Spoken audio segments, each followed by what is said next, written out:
Algunos de las reacciones que se han dado el día de hoy en relación a estos movimientos que se dan en el gabinete del gobierno federal. Le tengo aquí la reacción que da la Cámara de la Industria de Transformación. Recibimos este comunicado, pues para los industriales de Nuevo León, dice el comunicado, el anuncio de la renuncia del secretario de Hacienda resulta sorpresivo en el marco de la próxima glosa del cuarto informe de gobierno y primordialmente de la presentación del paquete económico 2017. Bueno, es precisamente el día de mañana y mire, lo que resaltamos ahí es este mensaje.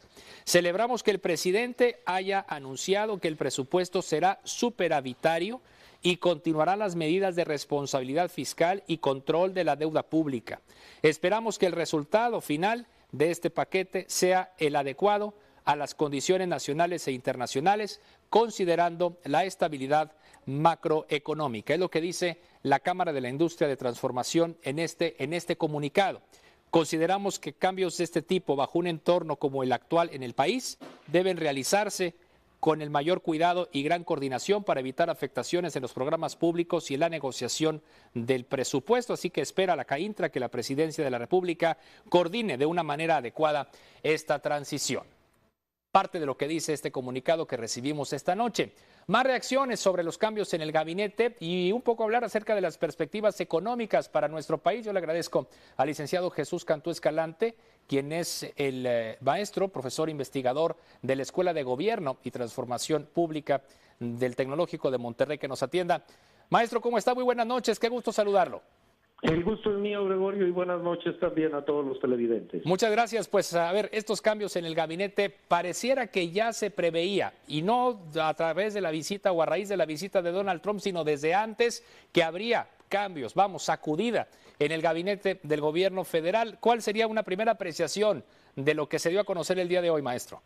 Bueno, efectivamente, se hablaba mucho de que una vez que se diera el informe o alrededor de este cuarto informe de gobierno habría cambios en el gabinete. Sin embargo, lo que no se preveía era que fueran justamente estos cambios. No digo que no se hubieran mencionado, eran unos de los más mencionados precisamente, justo el enroque que se dio, me refiero la salida de Luis Videgaray de la Secretaría de Hacienda y que ahí llegara José Antonio Meade. Sin embargo, lo que no se preveía era que Luis Videgaray quedara totalmente fuera del juego político como aparentemente está sucediendo.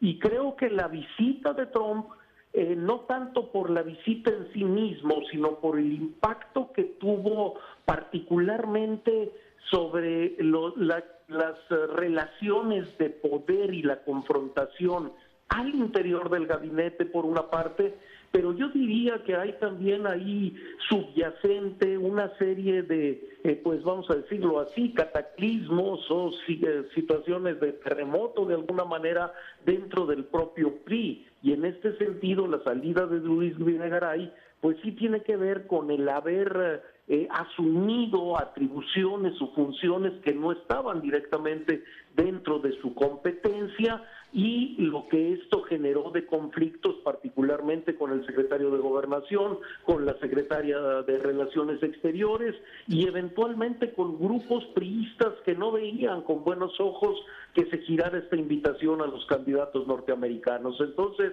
no se puede descartar la influencia de esta visita en que se dieran los cambios tal como se dieron. Sin embargo, es justo decir también que no son la única razón. Fue la gota que derramó el vaso, vamos a ponerlo en esos términos. Ahora, pues el hecho de que sea José Antonio Meade quien llega a la Secretaría de Hacienda y Crédito Público, pues ¿cuál sería entonces ahí la lectura justamente cuando es un día antes de la entrega de la propuesta de paquete económico para el año 2017, maestro? José Antonio Meade, hay que decirlo con toda claridad, es una gente muy cercana a Luis Videgaray, son de alguna manera lo que se pudiera considerar parte del mismo equipo, y hay que recordar que José Antonio Meade ya había estado en la Secretaría de Hacienda en el último tramo, alrededor de un año, de 13 meses, si no mal recuerdo, al final del gobierno de Felipe Calderón. En este sentido, no llega a una dependencia que le es desconocida, todo lo contrario, inclusive el subsecretario que se queda precisamente Mesmaeker, llega a dicha posición justo durante el periodo en el que José Antonio Meade estaba ahí. Entonces, era lo más sencillo que llegara alguien que conociera perfectamente la dependencia, que hubiera dejado, pues vamos a decirlo así, una buena imagen al frente de dicha dependencia y que pudiera, pues, muy rápidamente revisar el documento que ya está elaborado. No creo que pueda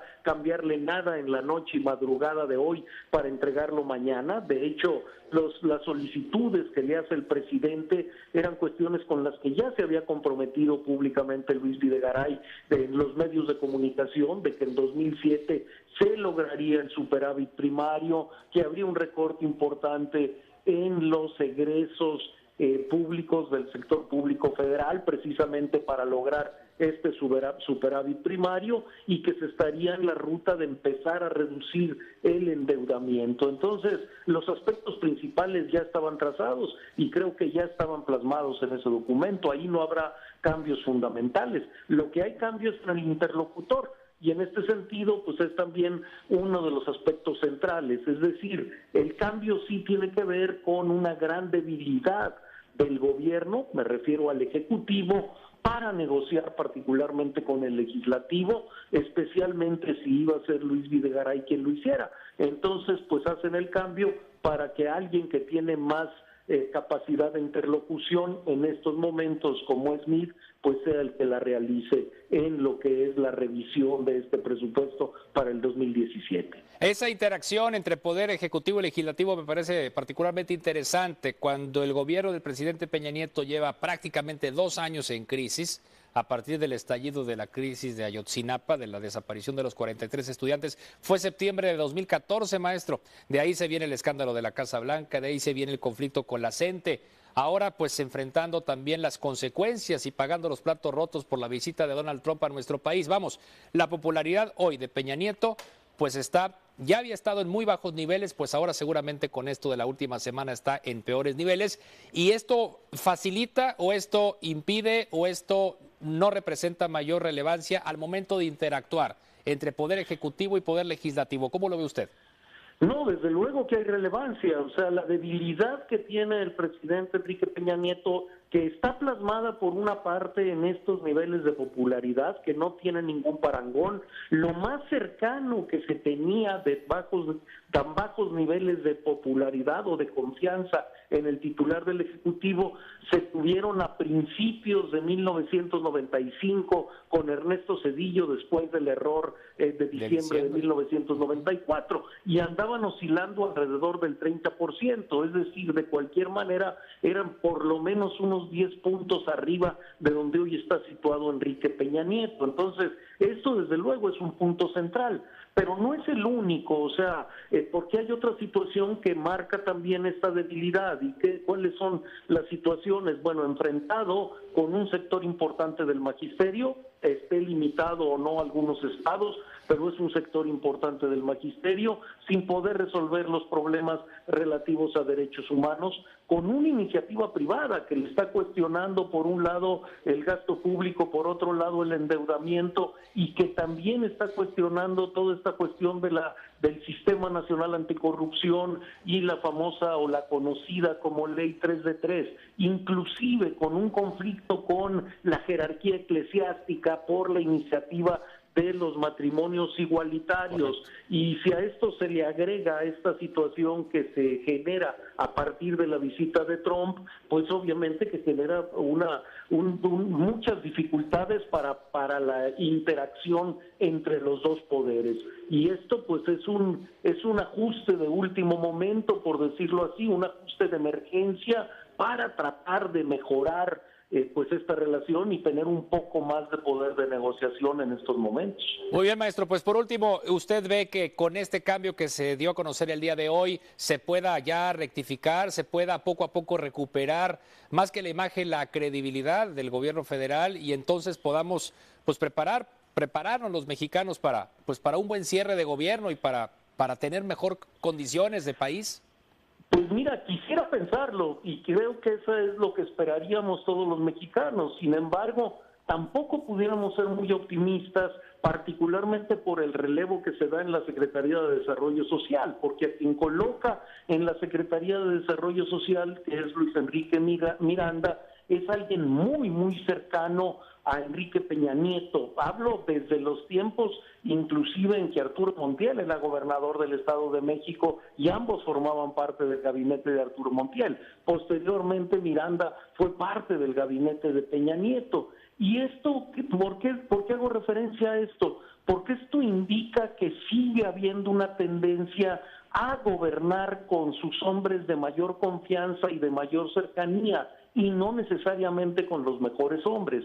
Y al margen de que tampoco podemos centrar todo en las personas que están en esos puestos, pues también indica una resistencia a que haya un cambio de rumbo, una revisión importante respecto a lo que se está haciendo. Entonces, simplemente cambiar a algunas personas dentro del gabinete no puede ser ninguna garantía ni ninguna señal optimista de que efectivamente se esté retomando el rumbo, más bien simple y sencillamente que se están tomando medidas de emergencia para tratar de mejorar las relaciones de poder, en este caso de estos dos poderes constitucionales, y tratar de tener pues mejores resultados en estas negociaciones, pero no necesariamente de hacer un alto en el camino, de entender cuáles han sido los errores, cuáles han sido los aciertos y tratar efectivamente de retomar un rumbo que nos conduzca por lo menos en una ruta pues más con mayor certidumbre, que es lo que no hemos tenido en los últimos meses o años, porque justamente llevamos prácticamente 24 meses con esta incertidumbre y con estos escándalos. Maestro, pues muchas gracias por esta oportunidad, por analizar con nosotros y con el público de las noticias todo lo relacionado con el gabinete del presidente y un poco hablar acerca de las perspectivas económicas y políticas, ¿no? Lo que nos espera. Nos veremos pronto. Claro que sí, con mucho gusto, Gregorio. Muchísimas gracias. Gracias a ustedes y buenas noches. Buenas noches. Es Jesús Cantú Escalante, quien es profesor investigador de la Escuela de Gobierno del Tecnológico de Monterrey.